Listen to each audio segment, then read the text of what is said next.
Hi guys, this is Kingsley from World Touristic Travelers and Services Limited. Today guys, I'll be sharing with you 8 important documents which it is very important to have them in your visa application. Together of course with the application documents. So a lot of our fans have been asking us, please can you do a video to show us or to educate us on the kind of documents which we need to prepare alongside our visa application form. So today we have done this video to educate you, to inform you of 8 important documents which you must have with you. So have this in mind. Document number 1, your passport. Of course we all know without your passport there's no way you can travel. Without the passport, no visa. So you must have a passport at least valid for at least 4 years. This is for your advantage because for Cameroonians, visa application or visa obtained is at least 4 good years multiple entry. That's the advantage Cameroonians have. If your passport is valid for 5 years, you will have 5 years multiple entry visa to Canada as a tourist. So document number 2, your invitation letter. Of course we all know without an invitation letter you can justify your purpose of traveling. You must inform the immigration consulate or consultant that you are going to Canada because 1, either to visit your family or to visit a friend or you visit your spouse or for tourism purpose. Very important. And then number 3, proof of profession of self-employed. You must justify to the immigration consultant that you are well established in your country. In other words, you have a good paying job, or if you are not getting employed, you should be self-employed. And as a self-employed, you must have documents to justify your business or your profession. It's very important. If you're working in a company, you should have a good salary. This to prove to the immigration consultant that you are well paid in your country and there's no reason why you should stay in Canada. And let's go to point number 4, proof of finance.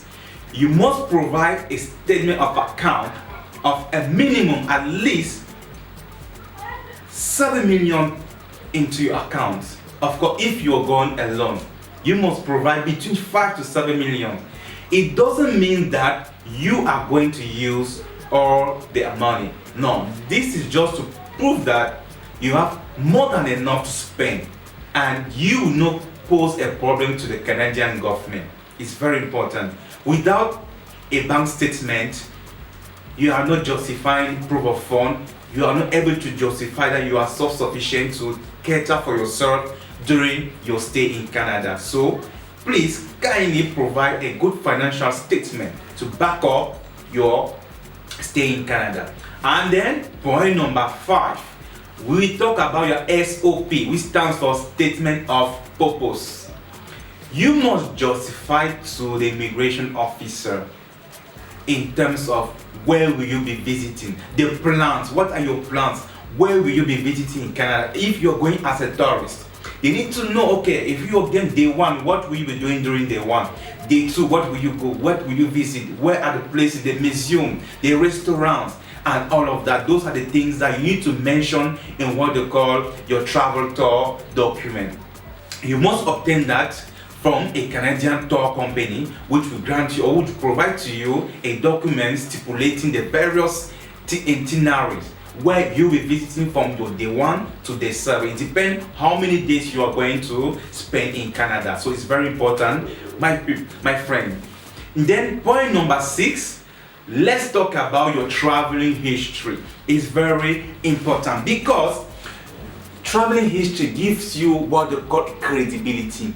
When you have been traveling all over the world, it already gives to the mind of the immigration consultant there's no way you're going to remain in their country. If you have been in Europe, you didn't stay in Europe. If you have been in China, if you have been in USA, so there's no need why you will go to Canada and you will decide to remain in Canada. No. Because you know that the point of correction is that they are trying to understand if you return back after your stay in Canada. That is why they keep asking you, are you sure you will return back home after your stay? That's the question they will ask all the embassies. And number 7, we're going to talk about ties at home. Ties at home. What does it mean? Why is it important? This is to justify that you have a lot of properties home. There's no need why you should stay back. You have a lot of real estate back in your country. That will generate you a lot of income. So going to Canada is just to have a peace of mind, just to rest, just to visit. Because home, you have everything that you need. And point number 8 to crown it up is your civil status. Are you married? Do you have kids? These are very important things because they know that if you are married, if you have kids, it's difficult for you to abandon your children, go to a no man's land and stay there forever. No, it's very important, ladies and gentlemen, that you have a good civil status back home. So these are the documents, the very important document alongside other documents. But these 8 documents are very important for you to always have. They should not be missing in your visa application, else you may find yourself rejected for a visa. So thank you. I hope this have helped you a lot to have a clue about the documents needed for your application. Thank you so much. And don't forget, for those who have not yet subscribed, please kindly hit the subscription button below and stay focused, stay tuned to our channel for more videos on traveling issues.